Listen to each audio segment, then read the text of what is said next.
Meanwhile, UP Chief Minister Yogi Adityanath is addressing a rally in Fatehpur Sikri. Take a listen. एक तरफ कांग्रेस थी, Samajwadi party थी, Bahujan Samajwadi party थी। राम जन्मभूमि के लिए हमसे कहते थे क्या प्रमाण है कि राम का जन्म अयोध्या में हुआ, ये लोग बोलते थे। और इन दलों ने तब ये भी कहा था कि राम और कृष्ण तो हुए ही नहीं, जैसे कि इस सृष्टि के पहले कांग्रेस, सपा और बसपा ही पैदा हो गए थे, बाकी तो कोई हुआ ही नहीं था। ऐसा दिखाने का प्रयास कर रहे थे। बहनों और भाइयों, वो तो मोदी जी का प्रताप है, इनका झूठ फेल हो गया और मोदी जी के कारण 500 वर्षों का इंतजार समाप्त करके अयोध्या में रामलला का फिर से प्रकटीकरण हो गया है।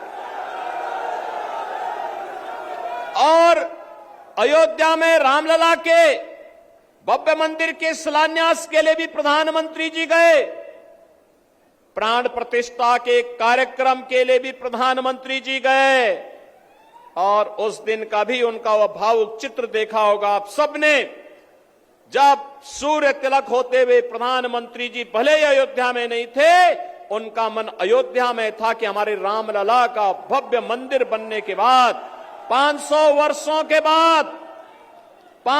वर्षों के बाद रामलला को अपनी ही जन्मभूमि पर अपना जन्मोत्सव मनाने का अवसर प्राप्त हुआ। बहनों और भाइयों, आज जो भारत को सम्मान मिल रहा है, जो भी काम अपनी विरासत का सम्मान करेगा उसको दुनिया के अंदर सम्मान मिलेगा। भारत ने साबित कर दिया है, भारत ने साबित कर दिया है। विरासत का ही सम्मान है कि काशी में काशी विश्वनाथ धाम, विरासत का ही सम्मान है कि अयोध्या में रामलला 500 वर्षों के बाद विराजमान हो रहे हैं, और विरासत का ही सम्मान है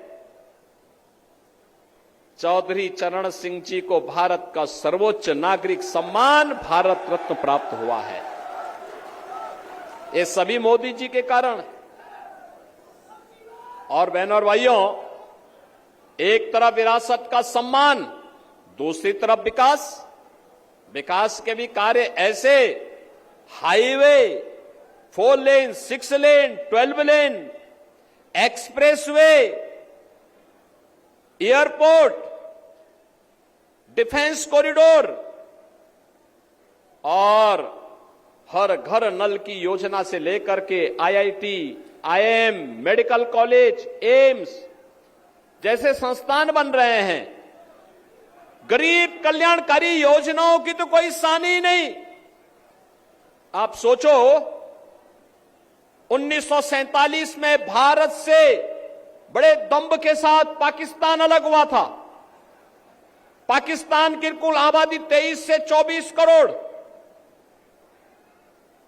भारत की आबादी 140 करोड़। भारत के अंदर 80 करोड़ लोग 4 वर्ष से फ्री में राशन की सुविधा का लाभ प्राप्त कर रहे हैं, और पाकिस्तान के अंदर 23 करोड़ जनता भूखों मर रही है, बदहाल है। जितनी पाकिस्तान की आबादी, उससे ज्यादा आबादी को प्रधानमंत्री मोदी जी के नेतृत्व में 10 वर्ष में गरीबी रेखा से ऊपर उठा करके खुशहाल जीवन और स्वावलंबन का जीवन जीने के लिए आगे बढ़ा दिया गया है। बहनों और भाइयों, कांग्रेस के लोग, सपा बसपा के लोग गरीबों के अकाउंट में डकैती डालते थे, इसीलिए जनधन अकाउंट नहीं खोलने देते थे, इसीलिए रसोई गैस के लिए तरसाते थे, इसीलिए किसान आत्महत्या करता था, क्योंकि किसान सम्मान निधि जैसी योजना नहीं थी। गरीब सर्दी में ठिठुरने के लिए मजबूर होता था, और बरसात में भूखों सो जाता था। क्या स्थिति थी?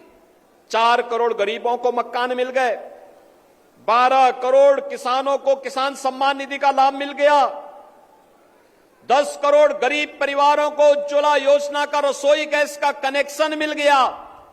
और मोदी जी ने कहा है जो बचे कुचे हैं अब कार्य इस तीसरे कार्यकाल में उन सबको भी हम सिचुरेट करेंगे, पूरी तरह हर व्यक्ति को सुविधा का लाभ देंगे। आपने देखा होगा कोई भेद नहीं किसी के साथ, न किसी की जाति, न किसी का मत, न किसी का मजहब, कोई चेहरा देख करके योजना का लाभ नहीं। योजनाओं का आधार सबका साथ और सबके विकास के आधार पर है।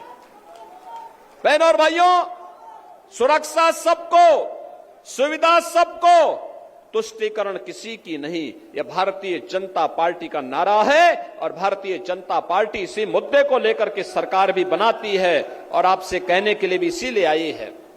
हम लोग इसीलिए आए हैं, विरासत और विकास का जो अद्भुत संगम भारतीय जनता पार्टी की सरकार ने मोदी जी के नेतृत्व में प्रस्तुत किया है, दुनिया कौतूहल और आश्चर्य की निगाहों से इसे देख रही है।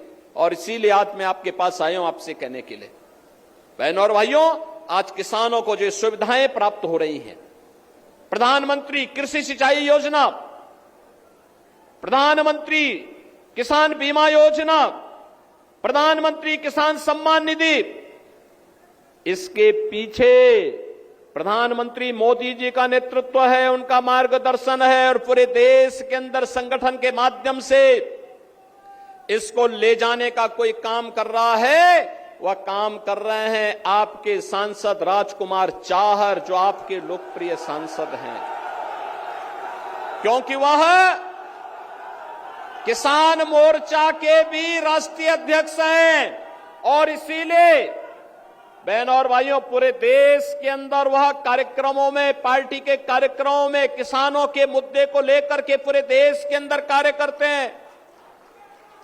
मैं आज आपके ये अपील करने के लिए आया हूं, आपने सांसद चुना, पूरे देश के लिए काम कर रहा है, आपके लिए तो गौरव के साथ बोलने की आवश्यकता है। हमारा सांसद केवल फतेहपुर सीकरी के लिए नहीं, पूरे देश के किसानों के लिए काम कर रहा है।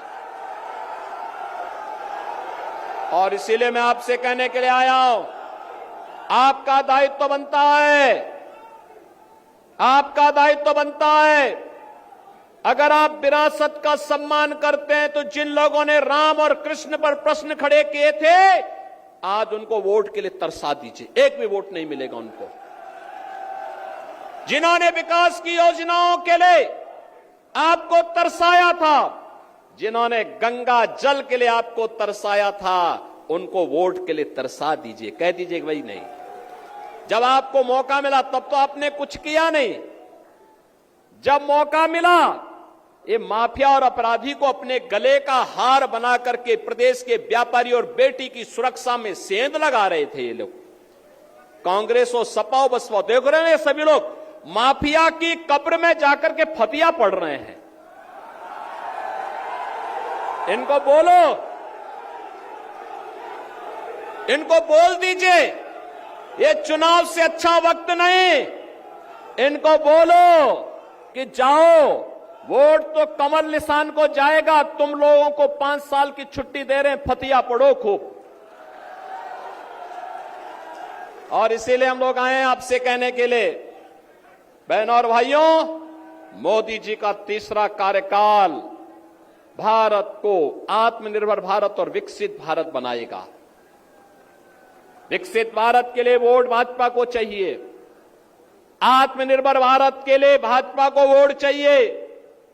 हर नौजवान के चेहरे पर खुशहाली लाने के लिए, हर बेटी को सुरक्षा और स्वावलंबन के मार्ग पर आगे बढ़ाने के लिए, भारत को दुनिया की एक ताकत बनाने के लिए भारतीय जनता पार्टी को आपका आशीर्वाद चाहिए, आपका।